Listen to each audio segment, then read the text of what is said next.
O Barbieri já está, inclusive, se posicionando aqui. A gente já vai abrir essa entrevista coletiva com o técnico do Bragantino, Maurício Barbieri. O pessoal está ajeitando aqui o microfone para que a gente possa começar essa entrevista coletiva. Bom, Barbieri, boa noite. Eberson aqui da Rádio 102 FM. Novamente, prazer falar contigo. Estamos ao vivo aqui pela rádio. O Bragantino fez, de uma certa maneira, uma partida com muita intensidade, movimentação. Mas tem uma expressão no futebol que diz que a bola, às vezes, ela pune. E em determinados momentos nós observamos alguns toques de letra desnecessário no meio e veio o gol de empate. Queria que você fizesse uma avaliação desse jogo. Queria já te perguntar também sobre, mais uma vez, a comemoração dos jogadores do Fluminense, direcionando e sinalizando para o banco do Bragantino sobre essa questão também. Boa noite, Eberson. Boa noite a todos os ouvintes. Eu concordo com você, a gente conversou isso no vestiário. Eu acho que em alguns momentos a gente deveria ter tido outra postura e encarar o jogo de uma maneira, ter um pouco mais de sabedoria para entender os momentos do jogo. Eu avalio que a gente conseguiu imprimir um ritmo, conseguiu abrir o placar, teve oportunidades para aumentar, mas a gente não fez isso. E aí, em alguns lances que o Fluminense conseguiu chegar, uma bola parada de escanteio e depois um cruzamento que bateu na mão, eles conseguiram o empate, que para nós tem um sabor, claro, ruim, por tudo que a gente produziu, pela maneira como a gente vinha conduzindo o jogo. É uma frustração grande, sem dúvida nenhuma, esse empate. Agora a gente tem que ter a cabeça no lugar, ter os pés no chão e a partir desse momento usar isso também como aprendizado. Essa foi a conversa final no vestiário, para que a gente não cometa novamente esses erros, né?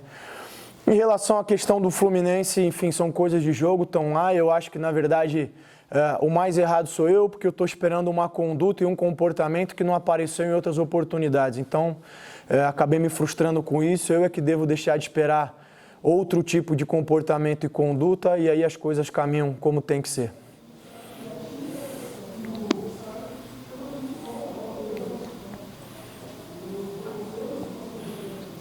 Loredo, seu microfone está no mudo. Não está saindo som. Oi, Maurício, boa noite. Está me ouvindo? Sim.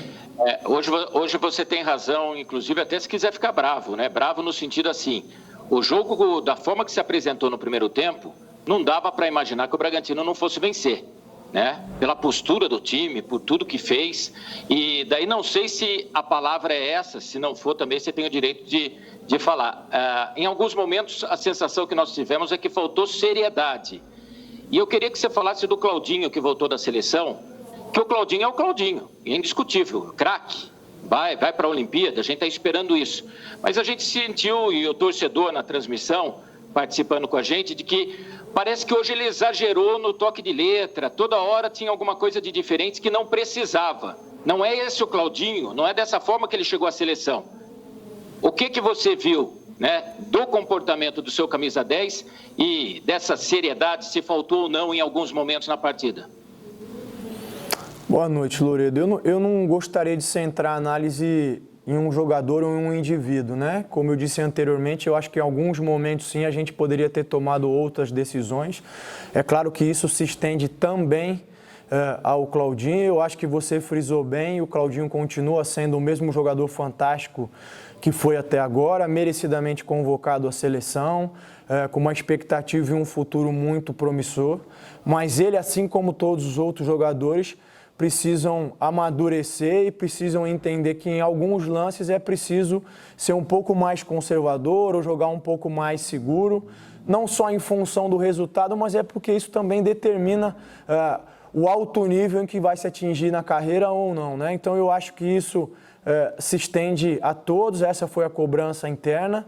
Eu, sem dúvida nenhuma, já deixei claro isso, estou irritado com o resultado, mas com ninguém em particular. Quando ganhamos todos. Quando, infelizmente, o resultado não acontece como foi hoje, né? Não foi uma derrota, foi um empate. Todos nós somos os responsáveis. É a gente virar a chave agora e, a partir de amanhã, trabalhar para que isso ou esses erros que nós cometemos não voltem a acontecer. Boa noite, Barbieri e Gabriel Milani, Alfamix FM. Os colegas jornalistas já falaram aí das questões dos erros. Contra o Bahia e contra o Fluminense foram 2 empates amargos e nós conhecemos a força do Red Bull Bragantino jogando em casa. Agora temos 2 jogos fora contra 2 grandes equipes.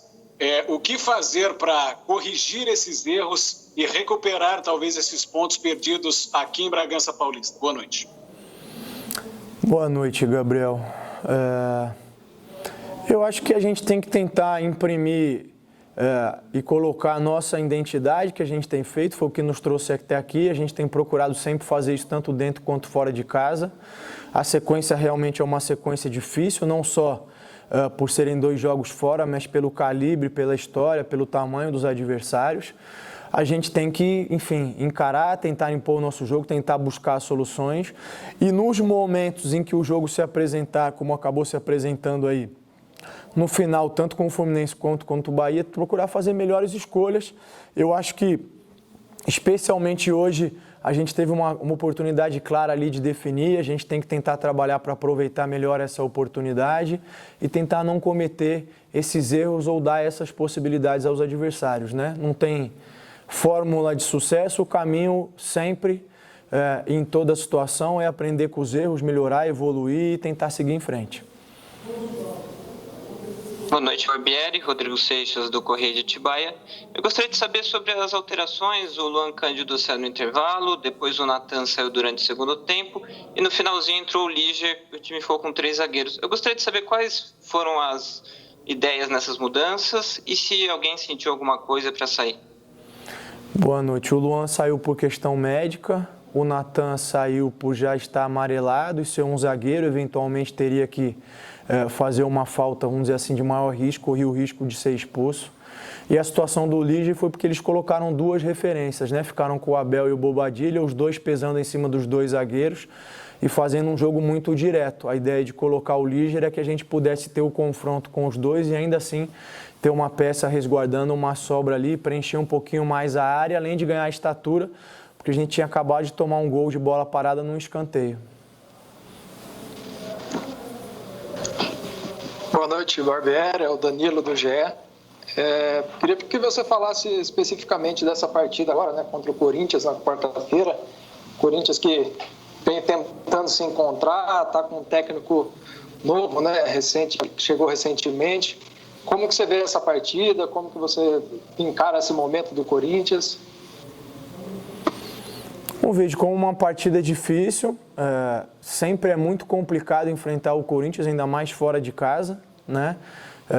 Eu não vou fazer uma avaliação de momento do Corinthians, porque eu acho que o Corinthians tem uma grandeza enorme, uma representatividade enorme, não só a nível nacional, mas internacional também. É uma equipe de muita tradição, com jogadores muito experientes. Vem de um resultado que, se não é primoroso, é um bom resultado, porque saíram atrás contra o Palmeiras e foram buscar um empate. Mais uma vez, a gente tem que, a partir de amanhã, estudar, fazer as avaliações, tentar encontrar maneiras e soluções onde a gente possa aproveitar eventuais brechas e lacunas, tentar tirar eventuais situações que eles possam explorar, mas sempre encarando o jogo com muito respeito, com muita seriedade. Boa noite, Barbieri, Angelito da TV Bandeirantes de Campinas. Você falou aí em corrigir alguns erros. Estes erros seriam nas finalizações? Falta de atenção, talvez? Boa noite, Angelito. Eu acho que passa pela questão da gente conseguir ser mais eficiente. Eu acho que a gente teve oportunidade para fazer mais gols. Agora, a questão da finalização, eu também falei em outro momento, não é uma questão tão simples de vai e treina 10 bolinhas aqui e amanhã vai estar melhor, né? Porque no jogo existe o componente emocional, é um componente que está presente em qualquer situação de pressão, não só no futebol, mas em qualquer outra atividade em que eventualmente o ser humano venha a estar sob pressão. E aí é uma situação que você tem pouquíssimo controle sobre.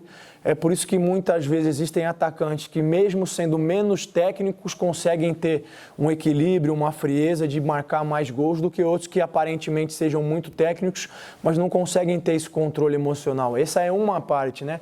Depois tem a questão técnica, depois tem a questão do jogo, enfim. a gente vem procurando, quando é possível, aprimorar essa questão, mas sem dúvida nenhuma, pelo número de finalizações que a gente tem conseguido ter e chances criadas, se nós conseguirmos melhorar a nossa eficiência, a tendência é que a gente consiga resultados ainda melhores. Boa noite, é Tarso Cacosta, da 102 FM. Prazer estar falando com você mais uma vez. O repórter Eberson Martins trouxe na 102 FM, ainda antes da transmissão, a informação de que o Praxedes, meia do Internacional, assina contrato ainda amanhã com o Red Bull Bragantino. Queria que você falasse desse jogador, de que maneira ele se encaixaria na equipe, o que representa a contratação de um jogador desse nível, que foi titular na campanha do vice-campeonato do Internacional, no Campeonato Brasileiro do ano passado, e também de uma possível saída do zagueiro Liger para o Bahia. O que é que você tem de informação sobre isso? Bom, boa noite. Primeiro, em relação ao Praxedes, é um jogador de enorme talento, muito promissor, já demonstrou isso. É um jogador jovem ainda, mas que eu tenho certeza e convicção de que pode chegar e nos ajudar. Ele vinha atuando, quando jogou mais pelo Inter, como um segundo volante, ali com um pouco mais de liberdade de sair. Eu acredito que pelas características possa até eventualmente fazer um primeiro, mas não acho que seja a melhor posição para ele nesse momento. Na verdade, eu ainda preciso trabalhar, preciso conhecer as características deles, ver como ele se comporta, como ele responde à nossa maneira de jogar, para encontrar a melhor posição para ele, mas não tenho dúvida de que é um jogador que vai nos ajudar. Sobre o Liger, eu não tenho nada a comentar, não sei nada de concreto que tenha ainda nesse sentido. Quando vier a saber, eu posso responder, mas no momento não. Barbieri, o que eu quero perguntar a você é assim, a gente não assiste os treinamentos, né? A gente não consegue assistir os treinamentos, mas vê o jogo, a gente observa que alguma coisa está sendo treinada e muitas vezes coisas positivas. Os canhotos começando a bater com o pé direito. O Lucas Evangelista fez gol, o Arthur já tinha ocorrido isso, Elinho. Esse é realmente um diferencial, você sente isso também, né? Esses canhotos podendo chutar com o pé direito, que isso vai em muitos momentos desequilibrar. E hoje a gente viu o golaço que foi do Lucas Evangelista, e isso, né, confirma, é treinamento, né? Não tem como o jogador improvisar. É um trabalho seu no dia a dia com esses atletas?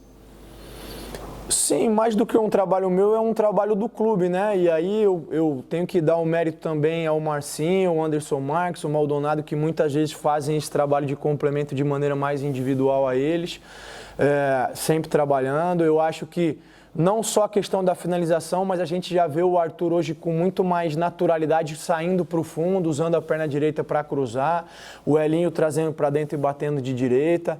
Eu acho que isso, sem dúvida nenhuma, é uma demonstração da evolução e do trabalho que vem sendo feito no desenvolvimento individual do jogador, né? Existe a questão do desenvolvimento da equipe, a questão do desenvolvimento coletivo do jogador e também a questão do desenvolvimento individual, de parte técnica, de recurso, e aí entra no que você falou, sem dúvida nenhuma. Fala, Barbieri, Jorginho Alfamix FM, tranquilo? Primeiramente, eu trago um abraço aí do Rafael Bettini, do Desportivo Brasil. Pediu para mandar um abraço para você aí. Minha pergunta é a seguinte: você tem o Ramírez e o Jadson. E agora voltando o Raul. Agora você vai ter uma dor de cabeça grande aí. Agora, o Raul adquirindo o seu melhor condicionamento físico aí, seu ritmo de jogo, você pretende manter o Raul aí, como vinha jogando antes o Raul ou não? Boa noite, Jorginho. Por favor, devolva o abraço no Rafael lá. Em relação ao Raul, eu acho que eu ganho opções. É uma dor de cabeça saudável, todo treinador quer ter. O Jadson vem num desenvolvimento positivo. O Raul é um grande jogador, foi uma peça fundamental para nós na temporada passada e até o momento em que ele teve a lesão. Eu acho que, na verdade, quem ganha somos todos nós, né? Não só eu que, como disse, vou ganhar uma dor de cabeça positiva, mas também a equipe, porque tem possibilidade de rodar mais, em eventuais cartões e lesões, a gente consegue ter peças que possam manter o mesmo nível. A gente tem uma sequência pesada de jogos aí até o final de julho, então todos eles vão ser importantes, como vem sendo até o momento. O Rodrigo do Corinthians. Eu gostaria de saber sobre a questão do ataque. O time tem 5 gols nesse início de campeonato roubando a bola na frente, roubando a bola no campo ofensivo. Essa já era uma característica muito forte do time no ano passado, e segue sendo forte, mesmo sem o Raul, que está voltando agora. Eu queria que você comentasse sobre esse tipo de jogada e se isso daí vai continuar sendo uma marca da sua equipe daqui para frente. Eu acho que sim, não tenho como te dizer nesse momento o quão isso vai estar marcado ou não, né? Isso vai depender do que os adversários começarem a apresentar, enfim, de soluções que a gente possa buscar também tentando explorar situações deles. Mas a intensidade de jogo, a agressividade, a maneira de jogar tem sido marcas presentes e não tem por que a gente alterar isso nesse momento. Queria que você aproveitasse e falasse sobre essa sequência aí que o Braga tem contra times cascudos, né? O Corinthians na próxima quarta-feira não vive uma grande fase, mas a gente sabe que jogar na Arena contra o Corinthians é muito difícil. Depois pega o embalado Flamengo, que venceu mais uma hoje fora de casa no sábado. Depois tem na sequência o Palmeiras, que também vive uma pressão. Qual será o tom desse time em relação a esses próximos 3 jogos? A atenção, é necessário redobrar essa atenção até o último minuto, até em função de tudo que você falou dos detalhes do jogo de hoje? É uma sequência muito pesada, né? Pelo nível dos confrontos, a gente sabe disso. Talvez seja, com todo respeito a todos os outros adversários, porque todos são qualificados, mas talvez seja a sequência mais dura que a gente tem no campeonato, em função da grandeza, do tamanho dos adversários, especialmente o Flamengo e o Palmeiras, que vem brigando por todos os títulos nos últimos anos. Agora, a gente tem que focar no que está no nosso controle, que é, mais uma vez, como eu tenho sempre dito, tentar imprimir o nosso ritmo, buscar soluções para que a gente consiga imprimir o nosso jogo em cima do adversário. Mas, sem dúvida nenhuma, são os jogos que, pelo tamanho e pelo calibre, os detalhes acabam fazendo bastante diferença. Então, a gente tem que estar atento e procurar, como eu disse mais uma vez, aprender com os erros que a gente tem cometido para que não os cometa novamente.